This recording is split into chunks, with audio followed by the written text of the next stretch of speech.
दोस्तों, जैसा कि आप स्क्रीन पर देख रहे हैं, हेड टीचर एग्जामिनेशन 2022। दोस्तों, एग्जामिनेशन तो इसका 28 ऑफ जुलाई में होना था, लेकिन अब ये एग्जामिनेशन का डेट बीपीएससी ने आगे बढ़ा दिया है और अब इसका एग्जामिनेशन जो है वो सितंबर में आयोजित होगी और डेट का निर्धारण बीपीएससी आने वाले दिनों में कर सकती है।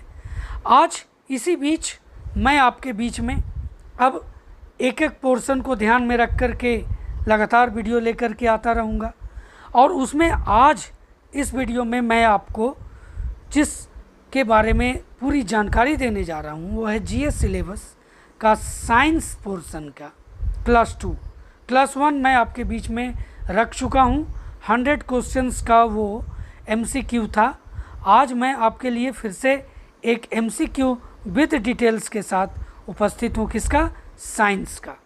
जैसा कि आपको मालूम है, आपको ये सभी चीज़ें हिमांशु क्लासेस से प्रदान की जा रही हैं। तो चलिए एक एक क्वेश्चंस को ध्यान से देखते हैं। फर्स्ट क्वेश्चन आपके स्क्रीन पर जो नज़र आ रहा है वो है कि घनत्व का एसआई मात्रक है। यहाँ पर 4 ऑप्शन आपको ऊपर दिए हुए हैं और 5वां ऑप्शन जो है वह एक उपयुक्त में से कोई नहीं या उपयुक्त में से एक से अधिक। तो जैसा कि यहाँ पर ऑप्शन के अनुसार जो सही जवाब है वह है ऑप्शन नंबर ए, केजी पर मीटर क्यूब।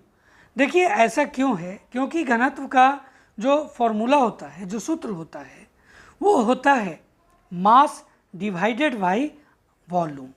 अब मास का जो मात्रक होगा केजी होगा और वॉल्यूम का जो मात्रक होगा वो एम क्यू होगा। तो इसीलिए इसका जो मात्रक हो गया घनत्व का वो केजी पर मीटर क्यूब हुआ। आगे भी देखिए, जैसे केजी इंटू मीटर पर सेकेंड स्क्वायर जो ये मात्रक है ये किसका है? तो बल का है। ध्यान रखना है, केजी इंटू मीटर पर सेकेंड स्क्वायर। फिर है केजी इंटू मीटर पर सेकेंड, ये संवेग का है, यानी जो पर सेकेंड स्क्वायर था तो बल, अगर स्क्वायर नहीं रहे तो संवेग, और न्यूटन पर मीटर स्क्वायर ये दाब प्रेशर का ये मात्रक है। क्वेश्चन नंबर 2 है कि त्वरण निकालने का सूत्र क्या है? v into T, 1/t, w/t या v minus you by T. मैं पहले आपको आंसर बताता हूँ, फिर डिटेल में इसका पूरा आपको जानकारी दूंगा। इसका सही जवाब ऑप्शन नंबर डी है, v minus you divided by T. अब देखिए ऐसा क्यों है कि त्वरण जो होता है वो किसे कहते हैं ये जान लेते हैं। वेग में जो परिवर्तन होता है, जो वेलोसिटी में जो चेंजेस होते हैं, उसके दर को त्वरण कहा जाता है। इसे ए से डिनोट करते हैं, ये भी आप जान लीजिए। त्वरण का एसआई मात्रक मीटर पर सेकंड स्क्वायर होता है। किसका? त्वरण का। अब देखें, गति का जो समीकरण है, किसी गतिशील निकाय पर लगे बल पर विचार किए बिना उसके अंतिम वेग, विस्थापन जो डिस्प्लेसमेंट होगा, समय आदि को ज्ञात करने के लिए जो प्रयुक्त गणितीय समीकरण को गति के समीकरण कहा जाता है। जैसे देखिए, गति का समीकरण है v बराबर u प्लस ए टी, जहाँ v क्या है? v है अंतिम वेग और u क्या है? प्रारंभिक वेग है। a क्या है? गति के अधीन निकाय का त्वरण है और t है गति के अधीन निकाय द्वारा लिया गया समय। तो यहाँ पर v बराबर क्या आ रहा है? u प्लस ए टी, अंतिम वेग बराबर प्रारंभिक वेग प्लस त्वरण गुना समय। अब देखिए, गति के उपरोक्त समीकरण जो आपने देखा वो क्या देखा? v बराबर u प्लस ए टी। हमें क्या जानना है? a के बारे में। अब देखिए, जब u जो है वो v के साथ जाएगा तो इधर ये प्लस में है, उधर जाके माइनस में हो जाएगा, यानी v माइनस यू बराबर ए टी। तो a बराबर क्या होगा? v minus you divided by T, जैसा कि यहाँ पर आपको दिखाया गया है। तो ये क्लियर हो गया। क्वेश्चन नंबर 3 की ओर बढ़ते। देखिए, विद्युत धारा का पता लगाने के लिए उपयोग किए जाने वाले उपकरण कौन सा है? गैल्वेनोमीटर, ट्यूब टेस्टर, अल्टीमीटर या फेदोमीटर। इसका जो सही जवाब है ऑप्शन नंबर ए है, गैल्वेनोमीटर।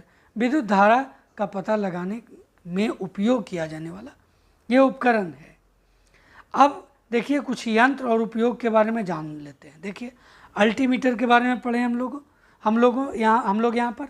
तो अल्टीमीटर जो है कि किसी वस्तु की ऊंचाई को जब मापा जाता है जिस यंत्र से, उस यंत्र को अल्टीमीटर कहा जाता है। ट्यूब टेस्टर क्या है? देखिए वैक्यूम ट्यूबों की विशेषताओं का परीक्षण करने के लिए उपयोग में जो आता है उसे ट्यूब टेस्टर कहते हैं। फैदोमीटर जो है पानी की गहराई को मापा जाता है किससे? फैदोमीटर से। क्वेश्चन नंबर 4 है कि एमीटर परिपथ के साथ किस क्रम में जुड़ा रहता है? जो परिपथ है जहाँ से करंट प्रवाहित हो रही है उसमें एमीटर किस क्रम में जुड़ा रहता है? समानांतर, श्रेणी, समानांतर और श्रेणी क्रम दोनों या एकांतर क्रम? इसका सही जवाब है ऑप्शन नंबर बी, श्रेणी क्रम में एमीटर जुड़े रहते हैं। दोस्तों एमीटर के बारे में पूरी और जानकारी ले लेते हैं। देखिए यह एक उपकरण है जिसका उपयोग परिपथ में धारा को मापने के लिए किया जाता है। किसमें? धारा को मापने के लिए। यह आमतौर पर एक परिपथ में श्रेणी क्रम में जुड़ा होता है। ऐसा इसलिए है क्योंकि जब उपकरण श्रेणी क्रम में जुड़े होते हैं तो धारा समान रहती है। ध्यान दीजिए क्या है कि जब उपकरण श्रेणी क्रम में जुड़े रहते हैं तो धारा समान रहती है। आदर्श एमीटर का प्रतिरोध कम होता है क्योंकि श्रेणी क्रम में अतिरिक्त प्रतिरोध जोड़ने पर रीडिंग बदल जाता है। इसीलिए जो मैंने अभी आपको बताया कि जो आदर्श एमीटर है उसका प्रतिरोध कम होता है। क्वेश्चन नंबर 5 है कि वोल्ट मीटर किस क्रम में जुड़े होते हैं? श्रेणी क्रम में, समानांतर क्रम में, श्रेणी और समानांतर क्रम में और एकांतर क्रम में। क्या है क्वेश्चन? Volt meter. इसके अंतर्गत जो सही जवाब है कि वोल्ट मीटर किस क्रम में जुड़े होते हैं, इसका जो सही जवाब है वो है ऑप्शन नंबर बी, समानांतर क्रम। वोल्ट मीटर जो है वो समानांतर क्रम में जुड़े हुए रहते हैं। देखिए वोल्ट मीटर के बारे में पूरी और जानकारी हासिल करते हैं। यह एक विद्युत परिपथ में दो बिंदुओं के बीच विद्युत विभवांतर को मापने के लिए उपयोग किए जाने वाला उपकरण है। दो बिंदुओं के बीच विद्युत विभवांतर को मापने वाला ये बीच में रहता है। यह बिंदुओं के बीच वोल्टतापात यानी वोल्टेज ड्रॉप को मापने के लिए दो बिंदुओं के समानांतर जुड़ा हुआ रहता है, कि जैसा कि हम लोगों ने ऊपर के क्वेश्चन में देखा भी। दोस्तों ऐसा इसलिए है क्योंकि यदि उपकरण को समानांतर में जोड़ा जाता है तो विभवांतर समान रहता है। वोल्ट मीटर में उच्च प्रतिरोध होता है क्योंकि वोल्ट मीटर के रूप में धारा को कम प्रतिरोध पथ प्रदान करने पर समग्र प्रतिरोध नहीं बदलता है। क्या? फिर से सुन लीजिए, यहाँ पर वोल्ट मीटर में उच्च प्रतिरोध होता है। ये भी क्वेश्चन आता है, वोल्ट मीटर में किस तरह का प्रतिरोध होता है? निम्न प्रतिरोध होता है कि उच्च प्रतिरोध? तो उच्च प्रतिरोध होता है वोल्ट मीटर में, क्योंकि वोल्ट मीटर के रूप में धारा को कम प्रतिरोध पथ प्रदान करने पर सारा जो प्रतिरोध है वो नहीं बदलता है। क्वेश्चन नंबर 6 है कि वास्तविक वस्तु का हमेशा सीधा प्रतिबिंब बनाने वाला दर्पण कौन सा है? समतल, उत्तल, अवतल, ऑप्शन ए। ऑप्शन बी समतल अवतल, सी है उत्तल अवतल और डी है समतल और उत्तल। यहाँ पर जो सही जवाब है ऑप्शन नंबर बी होगा। वास्तविक वस्तु का हमेशा सीधा प्रतिबिंब बनाने वाला दर्पण जो होगा वो समतल और अवतल होगा। नंबर 7 है कि वास्तविक प्रतिबिंब की प्रकृति कैसी होती है? उल्टा, सीधा, सीधा और उल्टा या टेढ़ा? यहाँ पर जो सही जवाब है ना ऑप्शन नंबर ए होगा। जो वास्तविक प्रतिबिंब होगा उसका जो प्रकृति होगा वो उल्टा होगा। दोस्तों क्वेश्चन नंबर 8 है कि हीरा का अपवर्तनांक कितना होता है? अब यहाँ पर ऑप्शन आप देख रहे हैं 1.77, 1.47, 1.44 या 2.42। इसका सही जवाब ऑप्शन नंबर डी है 2.42। देखिए सामान्य नेत्र की रेटिना पर जो बनने वाला प्रतिबिंब होता है वो कैसा होता है? Question number 9। देखिए इसमें है क्या ऑप्शन? आभासी और सीधा, वास्तविक और सीधा, वास्तविक और उल्टा, और ऑप्शन डी है आभासी और उल्टा। जो सही जवाब है वह कौन सा है? ये मैं अभी आपको बताने जा रहा हूँ। जो सही जवाब है वो ऑप्शन नंबर सी है, वास्तविक और उल्टा। यानी सामान्य नेत्र की रेटिना पर जो प्रतिबिंब बनेगा वो कैसा बनेगा, वास्तविक बनेगा पर उल्टा बनेगा। अब देखिए क्वेश्चन नंबर 10 है कि नेत्र लेंस में समायोजन की क्रिया होती है आइरिस द्वारा, नेत्र लेंस द्वारा, सिलियरी पेशियों द्वारा या कॉर्निया द्वारा। नेत्र लेंस में समायोजन किसके द्वारा होता है? इसका जो सही जवाब है ना वो है ऑप्शन नंबर सी, सिलियरी पेशियों द्वारा समायोजन होता है नेत्र लेंस में। आगे है कि दांतों की एक बढ़ी हुई छवि देखने के लिए दंत चिकित्सकों के द्वारा किस दर्पण का उपयोग किया जाता है? अवतल दर्पण, उत्तल दर्पण, द्विनाभित दर्पण या समतल दर्पण। दोस्तों इसका जो सही जवाब है वो ऑप्शन नंबर ए है, अवतल दर्पण। अवतल दर्पण जो है वो गोलाकार दर्पण होते हैं जिसमें परावर्तक सतह अंदर की ओर मुड़ी हुई रहती है, अंदर की ओर मुड़ी हुई रहती है परावर्तक सतह। यह अवतल दर्पण वस्तु की स्थिति के आधार पर एक आभासी या वास्तविक छवि बनाता है। तो बहुत सारे प्रश्न यहाँ पर अवतल दर्पण से बन रहे हैं, आप इन्हें नोट करते चले जाएंगे। अब है कि अवतल दर्पण के अन्य जो महत्वपूर्ण उपयोग हैं उसके बारे में भी जान लें। तो टॉर्च में जो इस्तेमाल किया जाता है वो अवतल दर्पण होता है। सौर कुकर में जो उपयोग किया जाता है वो भी अवतल दर्पण से बने होते हैं या उसका इस्तेमाल अवतल दर्पण के रूप में होता है। तो जो भी चीज़ें मैं बता रहा हूँ वो सभी एग्जामिनेशन में पूछे गए हैं। सौर कुकर में उपयोग किए जाने वाला जो दर्पण है वो कौन सा दर्पण होता है? तो अवतल दर्पण होता है। प्रकाश की शक्तिशाली समानांतर बीम प्राप्त करने के लिए खोज रोशनी और वाहनों की हेडलाइट्स जो होते हैं उसमें उपयोग किया जाता है अवतल दर्पण का। देखिए चेहरे की एक बड़ी छवि देखने के लिए सेविंग दर्पण के रूप में भी इसका इस्तेमाल होता है। किसका? अवतल दर्पण का।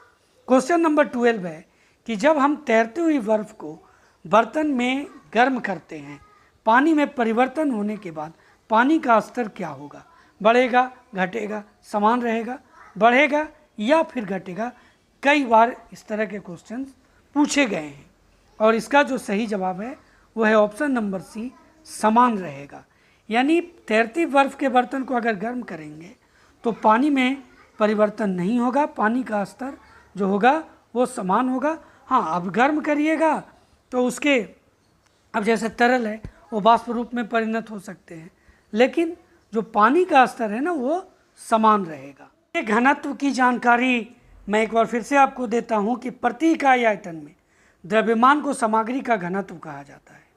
घनत्व जो है एक अदिश राशि है। मैंने क्वेश्चन नंबर 1 में भी आपको बताया कि जो घनत्व होता है वो m/v होता है और m क्या है? द्रव्यमान है और v उसका आयतन होता है। और पहले भी मैंने आपको बताया, आज फिर मैं बता रहा हूँ, घनत्व एक अदिश राशि होती है। अब कैसे ये समान रहता है इस पर थोड़ा हल करके देख लेते हैं। देखिए चूँकि बर्फ़ का घनत्व पानी के तुलना में कम होता है इसलिए वो पानी पर तैरता है। पानी के ऊपर जो बर्फ़ है वो तैरते रहता है क्योंकि पानी का घनत्व जो होता है वो बर्फ़ के घनत्व से ज़्यादा होता है, बर्फ़ का कम होता है, इसलिए वो तैरता है। द्रव्यमान जैसा कि मैंने आपको बताया। अब ये जो सूत्र है दो स्थितियों पर विचार करते हैं। पहले मामले में m द्रव्यमान का एक बर्फ़ का घन पानी में तैर रहा है। यदि वह तैर रहा है संतुलन में तो उसे अपने वजन का समर्थन करने के लिए पर्याप्त पानी विस्थापित करना होगा। अब देखिए कोई भी वस्तु तैरेगी तो वो अपने मात्रा के अनुसार पानी को विस्थापित करेगी, तभी वो किसी भी वस्तु पर कोई भी वस्तु पानी में तैर सकती है। ये आर्किमिडीज के सिद्धांत से प्रमाणित होता है। अब देखिए दूसरे मामले में जहाँ बर्फ़ पिघल गई है यह मात्रा के पानी में बदल जाती है, ठीक उसी मात्रा में जो पहले विस्थापित हुई थी। इसलिए जो जोड़ा गया आयतन है वो समान है, इसलिए पानी का स्तर नहीं बदलेगा। क्वेश्चन नंबर 13 है कि एक गेंद को 80 मीटर की ऊंचाई से गिराया जाता है तो चौथे सेकंड में इसके द्वारा तय की गई दूरी क्या है? देख क्वेश्चन क्या है, एक गेंद को 80 मीटर की ऊंचाई से गिराया जाता है तो चौथे सेकंड में इसके द्वारा तय की गई दूरी क्या है। इसका जो आंसर है वो है ऑप्शन नंबर बी 35 मीटर। अब यहाँ जी इज इक्वल टू क्या दिया हुआ है 10 मीटर पर सेकेंड स्क्वायर आपको लेना है। इसका सॉल्यूशन निकालने में हम लोग को ये काम आने वाला है। तो चलिए इसका सॉल्यूशन देखते हैं कैसे 35 मीटर आया। तो S N is equal to U plus A by 2 into 2n-1 होता है, जहाँ u निकाय का प्रारंभिक वेग, a त्वरण है और n इनमास सेकेंड है। दिया गया है कि गेंद को 80 मीटर ऊंचाई से गिराया जाता है, इसलिए जो प्रारंभिक वेग है u बराबर 0 मीटर होगा। कोई भी वस्तु जहाँ से गिरेगी उस जगह का जो प्रारंभिक वेग होगा वो 0 होगा। त्वरण गुरुत्वाकर्षण के कारण होता है, और चूंकि अभी हम लोगों ने क्वेश्चन में देखा कि 10 मीटर पर सेकेंड स्क्वायर लेना है किसको a को, तो ये हो गया n बराबर 4। ये आप क्वेश्चन आप देखे थे ना, क्वेश्चन मैंने आपको दिखाया, ये चौथे सेकंड में इसके द्वारा तय की गई दूरी है। तो n बराबर 4 हो गया। तो nवें सेकंड के लिए S N is equal to U plus A by 2 2n-1 हो गया। चौथे सेकंड में तय करेगी दूरी। अब n है वहाँ पर 4 हो जाएगा, u है वहाँ पर 0 हो जाएगा, a है वहाँ पर 10 हो जाएगा। तो इस तरह से आप देख लीजिए कि 10/2 5 हो गया।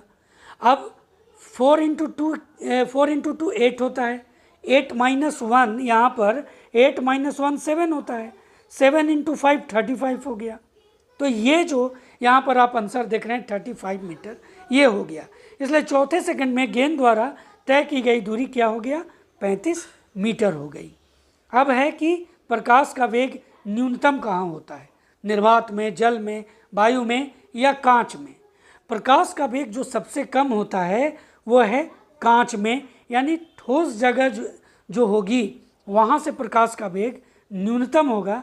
इसलिए सही जवाब ऑप्शन नंबर डी होगा। नंबर 15 है कि एक लिफ्ट में किसी व्यक्ति का प्रत्यक्ष भार वास्तविक भार से कम होता है जब लिफ्ट जा रही है त्वरण के साथ ऊपर, समान गति से नीचे, समान गति के साथ ऊपर या त्वरण के साथ नीचे।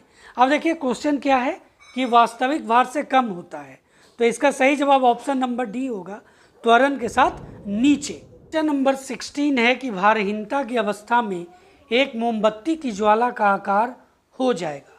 अगर भारहीनता हो जाएगा तो उस स्थिति में मोमबत्ती का ज्वाला का आकार कैसा होगा, अधिक लंबा हो जाएगा, वही रहेगा, गोलाकार होगा या अधिक छोटा होगा। देखिए भारहीनता से कोई असर नहीं पड़ने वाला है, सही जवाब ऑप्शन नंबर बी है, वही रहेगा। वह ताप जिस पर बर्फ, पानी और वाष्प संतुलन में रहता है कहा जाता है, हिमांक, त्रिक बिंदु, क्रांतिक ताप या क्वथनांक। इसका सही जवाब ऑप्शन नंबर बी होगा, त्रिक बिंदु। क्वेश्चन नंबर 18 है कि किसी द्रव्य का वाष्पीकरण होने से उसका तापमान बढ़ेगा, अपरिवर्तित रहेगा, तेजी से घटेगा या घटेगा। का जो सही जवाब है वो है ऑप्शन नंबर डी, घटेगा। यानी किसी द्रव्य का वाष्पीकरण होने से उसका तापमान क्या होता है, घटता है। तभी तो उस क्या होता है, वाष्पीकरण होता है, उस वस्तु जो है बाहर से छूने पर ठंडक महसूस होती है उसका, तो उसका जो तापमान होता है वो घटेगा। क्वेश्चन नंबर 19 है कि निम्न तापीय इंजनों का अनुप्रयोग होता है पनडुब्बी नोदन में, अतिचालकता विषयक अनुसंधानों में, रॉकेट प्रौद्योगिकी में या तुषार मुक्त परिस्थितियों में। इसका जो सही जवाब है ऑप्शन नंबर सी होगा, रॉकेट प्रौद्योगिकी में। अगला क्वेश्चन है कि वास्तविक सूर्यास्त और आभासी सूर्यास्त के बीच लगभग कितने समय का अंतर होता है, 2 मिनट, 1 मिनट, 4 मिनट या 3 मिनट। इसका जो सही जवाब ऑप्शन नंबर ए है, 2 मिनट का अंतर होता है वास्तविक सूर्यास्त और आभासी सूर्यास्त में। क्वेश्चन नंबर 21 है कि निम्नलिखित में से किसे परलेस मुक्ता भस्म के नाम से जाना जाता है, sodium carbonate, sodium bicarbonate, potassium carbonate या कैल्शियम कार्बोनेट। 21 का जो सही जवाब है ना वो है option number C, potassium carbonate. अब देखिए जल में हाइड्रोजन और ऑक्सीजन का भार के आधार पर अनुपात क्रमशः कितना होता है। ध्यान दीजिए, क्वेश्चन को पढ़ने के समय ध्यान रखना है आपको। ये क्या पूछ रहा है, भार। अब यहाँ पर देखिए हाइड्रोजन का अगर भार के बारे में करें तो 2 और ऑक्सीजन का भार 16। अब इसको अगर हम लोग काटते हैं तो आ जाता है 1:8, यानी जो सही जवाब होगा ऑप्शन नंबर ए होगा। अब आगे देखिए कि निम्नलिखित में से कौन यौगिक है? टूथपेस्ट, चीनी, सीमेंट या कोल्ड ड्रिंक? दोस्तों इसका जो सही जवाब है ऑप्शन नंबर बी होगा। चीनी जो है ये यौगिक है, बाकी कोई भी इसमें यौगिक नहीं है। नंबर 24 है कि निम्नलिखित में से कौन एक अधातु है जो कमरे के तापमान पर तरल रहती है? क्लोरीन, फास्फोरस, ब्रोमीन या हीलियम? इसका सही जवाब ऑप्शन नंबर बी है, फास्फोरस। कमरे के तापमान पर ये तरल अवस्था में रहती है। क्वेश्चन है कि किन किरणों के प्रकीर्णन से नाभिक के आकार का आकलन किया जा सकता है? अल्फा कण, बीटा कण, डेल्टा कण या गामा कण? तो यहाँ पर देख रहे हैं ऑप्शन ए गामा है, बी बीटा है, सी डेल्टा है और डी अल्फा है। तो इसका जो सही जवाब है ना क्या है? नाभिक के आकार का आकलन किन किरण के प्रकीर्णन से होता है? तो अल्फा किरणों के कारण होता है। रदरफोर्ड ने अल्फा किरण टकराया था, तो इसका सही जवाब ऑप्शन नंबर डी होगा। नंबर 26 है कि रबर निम्न में से किसका बहुलक है? आइसोप्रीन, प्रोपीन, एथिलीन या एसिटिलीन? इसका जो सही जवाब है ऑप्शन नंबर ए होगा। आइसोप्रीन जो है वो आइसोप्रीन का बहुलक है रबर। आगे है कि उस हाइड्रोकार्बन का नाम बताइए जिससे एथेनॉल बना होता है। इसका सही जवाब ऑप्शन नंबर सी होगा, इथेन। यानी जो इथेन है ये एक ऐसा हाइड्रोकार्बन है जिससे एथेनॉल बनता है। क्वेश्चन है कि अगर किसी मिश्र धातु में एक धातु पारद है तो इसे क्या कहते हैं? पारद मिश्र धातु, आयरन मिश्र धातु, अमलगम या जिंक मिश्र धातु? इसका जो सही जवाब है वो ऑप्शन नंबर सी है, अमलगम। नंबर 29 है दोस्तों कि ब्रू प्रॉपर्टी में स्वतंत्र अवस्था में पाई जाने वाली धातुएं निम्नलिखित में से कौन है? Ag, Mg, Al या जिंक? Ag आप जान रहे हैं सोना होता है, मैग्नीशियम, अल्मुनियम या जिंक? इसका सही जवाब है Ag, ऑप्शन नंबर ए, सोना। सोना जो है वो प्रॉपर्टी में स्वतंत्र अवस्था में पाए जाने वाला धातु है। आगे बढ़ते हैं। देखिए कौन सा धातु जल में डालने पर तैरने लगता है? इसका जो सही जवाब है ऑप्शन नंबर ए होगा। कैल्शियम जो है वो जल में डालने पर तैरने लगता है, बाकी कोई भी तैरेगा नहीं। मिल्क ऑफ मैग्नीशिया एक निलंबन है, किसका? मैग्नीशियम हाइड्रोक्साइड का, कैल्शियम हाइड्रोक्साइड का, पोटेशियम का बाइकार्बोनेट का या सोडियम क्लोराइड का?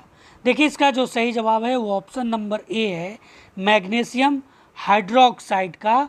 मिल्क ऑफ मैग्नीशिया जो है वो निलंबन है, किसका? मैग्नीशियम हाइड्रोक्साइड का, ना कैल्शियम हाइड्रोक्साइड का, ना पोटेशियम बाइकार्बोनेट का, ना सोडियम क्लोराइड का।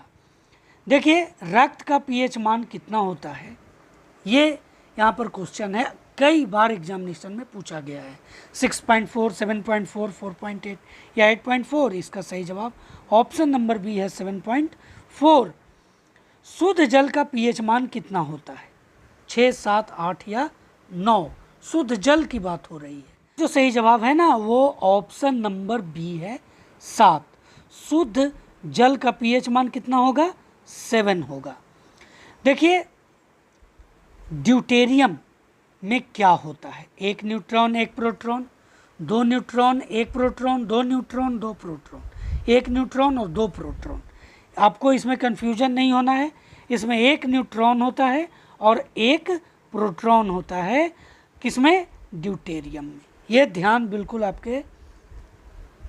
आपको रखना है ताकि आने वाले एग्जामिनेशन में अगर ड्यूटेरियम के बारे में पूछा जाए तो कोई भी समस्या ना हो।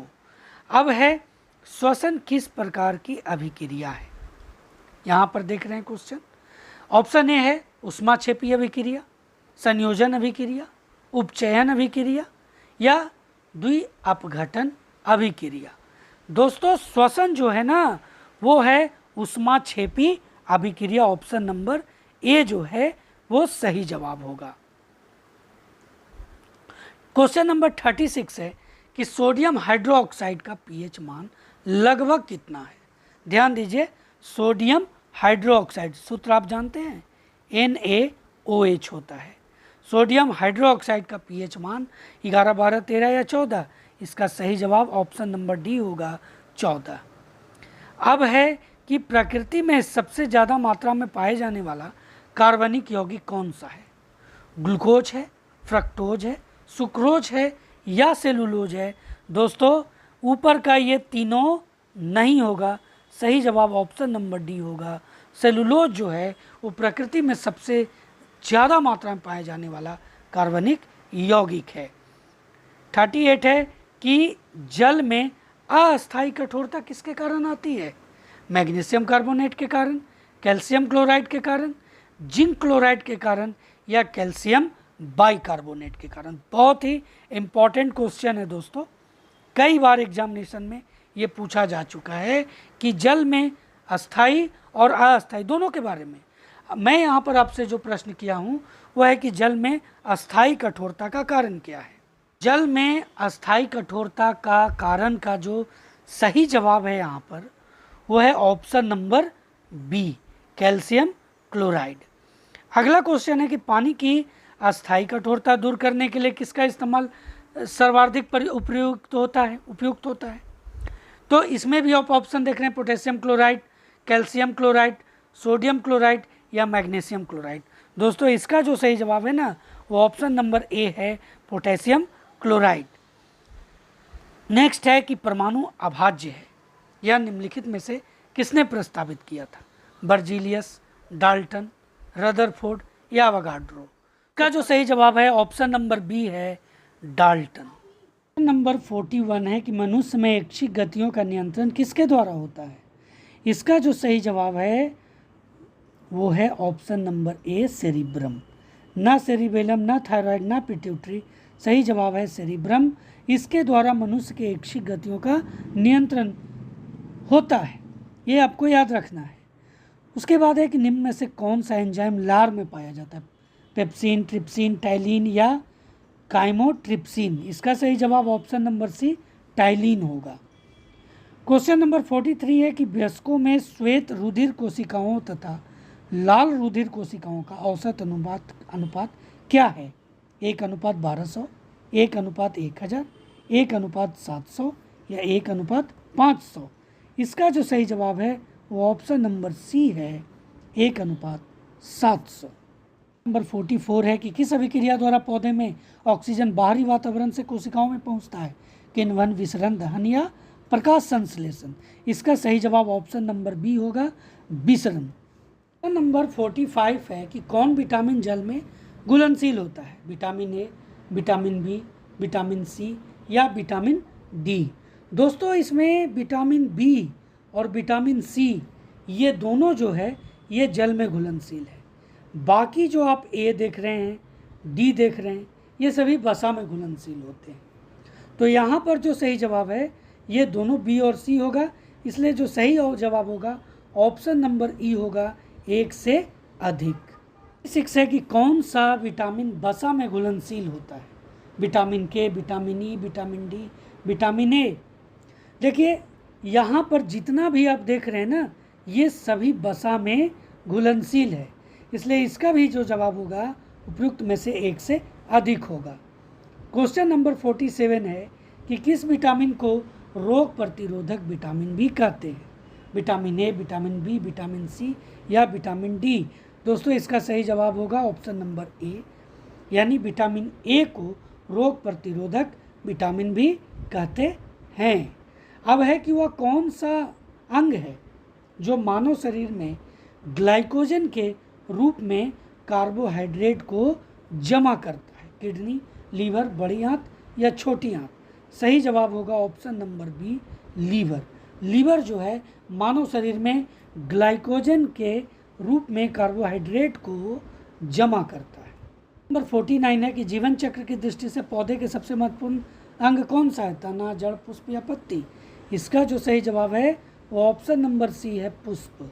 पुष्प जो है वो जीवन चक्र के दृष्टिकोण से पौधे का सबसे महत्वपूर्ण अंग है। ये ध्यान रखेंगे, सबसे महत्वपूर्ण अंग कौन है, तो वो है पुष्प। किसका? पौधे का। किस दृष्टिकोण से? जीवन चक्र के दृष्टिकोण से। ऑक्सीजन है वसा, कार्बोहाइड्रेट, एंजाइम या हार्मोन। दोस्तों बहुत इंपॉर्टेंट ये क्वेश्चन नंबर 50 है। ऑक्सीजन, वसा, कार्बोहाइड्रेट, एंजाइम या हार्मोन। इसका सही जवाब ऑप्शन नंबर सी है, एंजाइम। नंबर 51 है कि श्वसन का नियंत्रण मस्तिष्क के किस भाग से किया जाता है? मेडुला ऑब्लोंगाटा, सेरिबेलम, सेरिब्रम या हाइपोथैलेमस। दोस्तों बहुत ही इंपॉर्टेंट ये भी है और इसका सही जवाब है option number A, medulla oblongata. इसके द्वारा श्वसन का नियंत्रण होता है। अब आगे बढ़ जाइए, क्वेश्चन नंबर 52। कुछ कोशिकाओं में हरे रंग के बिंदु दिखाई देते हैं। ये हरे बिंदु कोशिकांग हैं, जिन्हें क्या कहा जाता है? ग्लूकोज, पैरामीशियम, क्लोरोप्लास्ट या सेलुलोज। इसका जो सही जवाब है वो ऑप्शन नंबर सी होगा, क्लोरोप्लास्ट। अब आगे बढ़ते हैं। देखिए, प्लेग्रा किससे संबंधित रोग है? आँख से, त्वचा से, कान से या पेट से? दोस्तों इसका सही जवाब ऑप्शन नंबर बी होगा, त्वचा से संबंधित है ये प्लेग्रा रोग। अब आगे है कि मादा पुष्प के किस भाग में निषेचन होता है? रेशा, स्टिग्मा, अंडाशय या पर्णवृत्त। इसका सही जवाब ऑप्शन नंबर सी, अंडाशय होगा। ध्यान दीजिए, बहुत ही इंपॉर्टेंट क्वेश्चन ये है और वो है कि कौन सा उत्तक टिश्यू भोजन को पौधे के विभिन्न अंगों तक पहुंचाने का कार्य करती है? भोजन को। तो इसका जो सही जवाब है वो ऑप्शन नंबर डी है, फ्लोएम। फ्लोएम का ही काम होता है भोजन को उठा करके पौधे के विभिन्न अंगों तक पहुंचाना। पत्ती से उठाए और सभी अंगों तक पहुंचाता है, फ्लोएम। और जाइलम क्या होता है? जड़ से पानी को सब जगह पर पहुंचाता है। तो ये दोनों में ये डिफरेंसेस आपको याद रखना चाहिए। अब है कि हाइपरमेट्रोपिया शरीर के किस अंग की बीमारी से संबंधित है? नाक, पेट, आँख या किडनी? इसका सही जवाब ऑप्शन नंबर सी, आँख होगा। उसके बाद है कि मनुष्य के शरीर का वह कौन सा हिस्सा है जहाँ रक्त नहीं पाया जाता? आइरिस, कॉर्निया, प्यूपिल या रेटिना। इनमें कौन सा, आँख का कौन सा भाग जो है जहाँ पर ब्लड नहीं होता? तो इसका जो सही जवाब है वो ऑप्शन नंबर बी है, कॉर्निया। जितने भी क्वेश्चन मैं आपको यहाँ पर बता रहा हूँ ना, वो सभी एग्जामिनेशन में आए हुए हैं और सभी अति महत्वपूर्ण हैं। अब आगे बढ़ जाएं तो अगला है कि जंतु कोशिका की वह शाखा जिसके अंतर्गत जंतु की वायक आकृति एवं, यहाँ पर एवं है ये, एवं वाय संरचना का अध्ययन किया जाता है, क्या कहलाता है? फिजियोलॉजी, मार्फोलॉजी, इक्विथियोलॉजी या जियोलॉजी? तो इसका सही जवाब ऑप्शन नंबर बी होगा, मार्फोलॉजी। वह शाखा है जंतु विज्ञान के जिसके अंतर्गत जंतु की बाह्याकृति और बाह्य संरचना का अध्ययन किया जाता है। क्वेश्चन नंबर 59 है कि घाव का अध्ययन क्या कहलाता है? कालोलॉजी, ओकोलॉजी, ट्रामेंटोलॉजी या डर्मेंटोलॉजी? बहुत ही महत्वपूर्ण ये क्वेश्चन है। इसका जो सही जवाब है ना वो है ऑप्शन नंबर सी, ट्रोमेंटोलॉजी। दोस्तों क्वेश्चन नंबर 60 और आज का अंतिम प्रश्न। 60 क्वेश्चंस का मैं आपको एमसीक्यू प्रोवाइड किया, 20 फिजिक्स से, 20 केमिस्ट्री से और 20 जो है वो बायोलॉजी से। तो इस तरह से 20 का रेशियो मैं रख करके चल रहा हूँ। आगे के सेट में भी इसी तरह के मैं क्वेश्चंस लेकर के आपके बीच में उपस्थित होता रहूँगा। तो कीड़ों के अध्ययन को क्या कहते हैं? एंथ्रोलॉजी, एंटोमोलॉजी, ओंटोलॉजी या इक्विथियोलॉजी? तो इसका जो सही जवाब है ना वो ऑप्शन नंबर बी है, एंटोमोलॉजी। तो ये हुए आज के 60 क्वेश्चंस का एमसीक्यू। दोस्तों इस तरह से 60 क्वेश्चंस का एमसीक्यू मैंने आपके बीच में रखा और जैसा कि मैंने आपको बताया 20 questions each every section of science. ये मैंने आपको 60 क्वेश्चंस का जो MCQ प्रोवाइड किया हूँ, ये वो पूरा जो 60 क्वेश्चन है ये सभी एग्जामिनेशन में आए हुए हैं। इस तरह से चुन चुन के मैंने इसे आपके बीच में रखा है। आपके एग्जामिनेशन के लिए काफ़ी फ़ायदेमंद हो सकते हैं दोस्तों। वीडियो अच्छा लगा हो तो लाइक और शेयर करना बिल्कुल भी ना भूलें। और अगर चैनल पर नए हैं या अभी तक चैनल को सब्सक्राइब नहीं किया है तो चैनल को सब्सक्राइब कर लें, बेल आइकन को प्रेस करें ताकि आने वाला इस तरह का अनेक वीडियो का नोटिफिकेशन आपको सबसे पहले मिलता रहे दोस्तों। तब तक के लिए जय हिंद।